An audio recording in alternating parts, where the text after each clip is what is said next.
Okay, good afternoon. Thanks everyone for joining us here today. We're holding this press conference to help keep our Congress from making one of the biggest military mistakes in the history of our country. Congress's failure to fund the compacts of free association is opening the door for Communist China to replace the military of the United States in this strategic reason. Before we go into detail, I want to introduce our speakers. Our first speaker will be Colonel Grant Newsham from the Center of Security Policy. After him, we're going to have Aman Kashgari, Public Affairs Officer at East Turkestan Youth Congress. And then finally, we're going to have Mr. Christopher Meyer speak, who's from the US Micronesia Council. Now, before we get started here, I want to address one important issue. I'm told that people in D.C. Are under the false perception that there's some sort of lobbying group or we're hired to hold this press conference. That's not the case. Me and the other people that are speaking here today, we funded this out of our own money. We came here with our own time because we're dedicated Americans. And this issue is so important. We've got to do something to make sure that our Congress does not screw this up. But you know, when someone mentioned this to me, it brought up the old movie Yankee Doodle Dandy with James Cagney. I don't know how many people saw that. A lot of people probably never saw it. If you saw that movie, you'd know why we did this, and why, you know. And then there's just one other thing that came to mind when I heard that story as well, and that was JFK's statement: "Ask not what your country can do for you, ask what you can do for your country." Those are principles that I was brought up with, and it sticks with me to this day. And I'm very proud and honored to be able to play a role to try and help influence our government to do the right thing. Now, the next thing I want to do in our press conference here is I want to read a letter from a U.S. Army veteran that is from the Marshall Islands. And thank you from the Marshallese people for advocating for us. I always believed that USA would always take care of our people because of our unique relationship and our continuous sacrifices. I hope I am right. Our people are suffering, but I'm optimistic that Congress will deliver. Without compact funds, our health and education systems may have to be shut down. I'd like to introduce Colonel Grant Newsham. He's going to speak in detail about the military significance of these islands. And America has had, for really since World War II, about 75, 80 years, we have had free access, free control, and just unfettered presence in the Central Pacific. And this is it occupies, as I said, a huge chunk of terrain, but think of it as a corridor or superhighway going from west of Hawaii all the way to the Philippines. And it allows American forces to operate freely, east to west, west to east, north to south, south to north, down to Australia, up to Japan. If you need to defend Japan, well, this is how you get there. If you need to defend South Korea, this is how you do it as well. And the same goes for just about anywhere in the Western Pacific.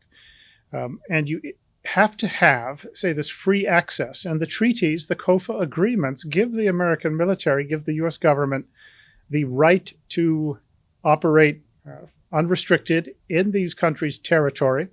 And as importantly, it gives us the right to prevent any other foreign military from having access. So these three nations have told the Americans that, well, please, you be responsible for our defense. In return, we will, all we ask for is some support.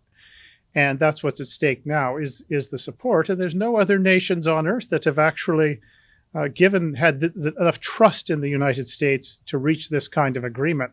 But from a military perspective, if you don't control this area in the Central Pacific, if you don't control your rear area, you cannot expect to prevail in any sort of a conflict in the Western Pacific.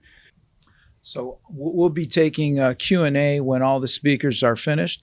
So hold on to those thoughts for the questions. Our next speaker is Mr. Aman Kashgari, and he's going to detail the human rights abuses, the genocide, the forced labor, and all the other activities that Communist China has engaged in. And for all the people that are watching this, be it Micronesia or any place else in the world, just when you listen to this gentleman, you're going to get a true handle of what Communist China is about. Compact of Free Association, COFA, and its cunning and ruthless exploited by China to further its tactical ambitions in one of the most strategic regions in the Pacific, near Guam.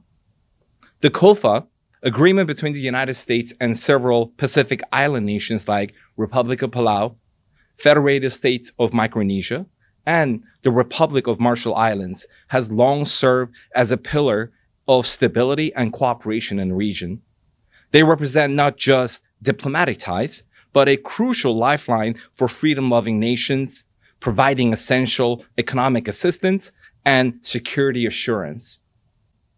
China has recently pushed to expand security ties in Kiribati, an island nation approximately 1,000 miles south of Honolulu.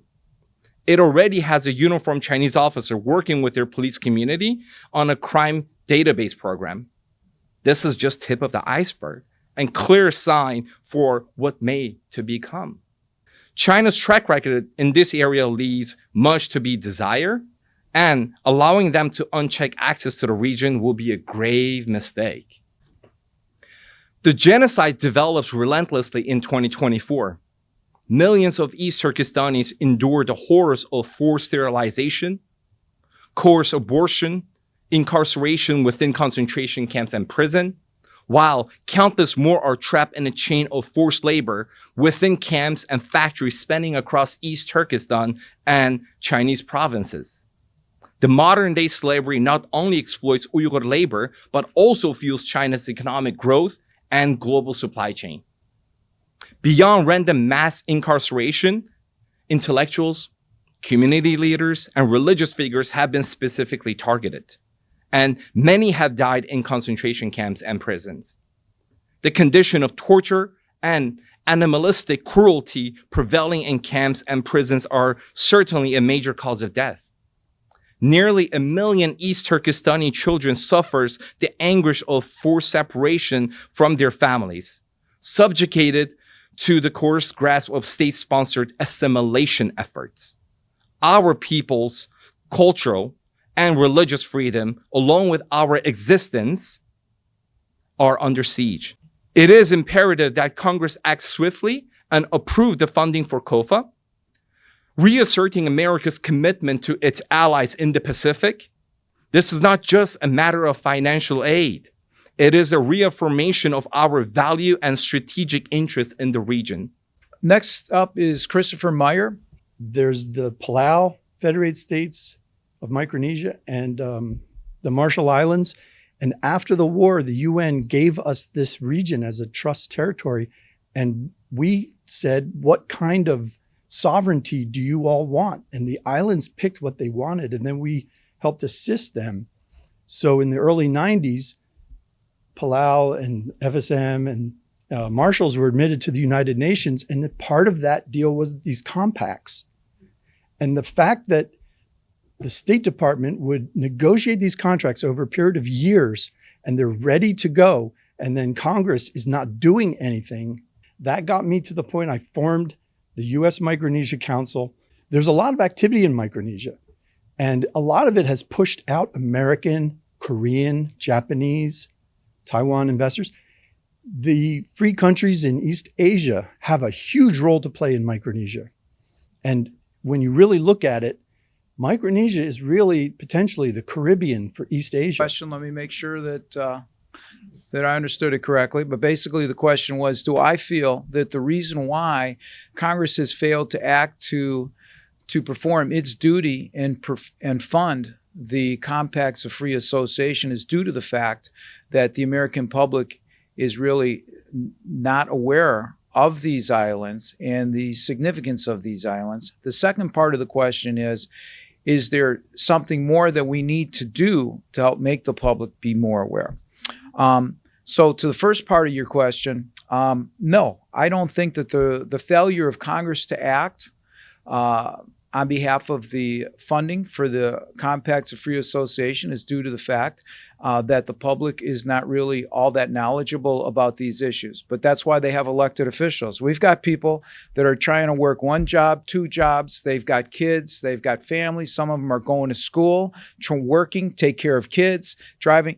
They can't be expected to know everything that's going on in the world. That's what they elect their representatives for. Our representatives are supposed to be knowledgeable on these issues. They're supposed to be intelligent, and they're supposed to be looking out for the welfare of our country. And so they are not. They are dropping the ball. When you have the president of the Marshall Islands saying that Congress is doing damage to the relations with the people in the Marshall Islands, that's showing Congress is not doing their job. They're dropping the ball. And to the second part of your question, what do we need to do? We need to bring attention to this issue to Congress and let them know that the public, unfortunately, is going to have to become aware of this issue and force the hand of our Congress to do what they need to do. And that's why, Chris, I, and others that are involved with this, we're trying to start the movement necessary to educate the public. And we appreciate the media that is here, that's helping to build the momentum and the network necessary to help broaden this to hopefully to a larger network, to more media and more people.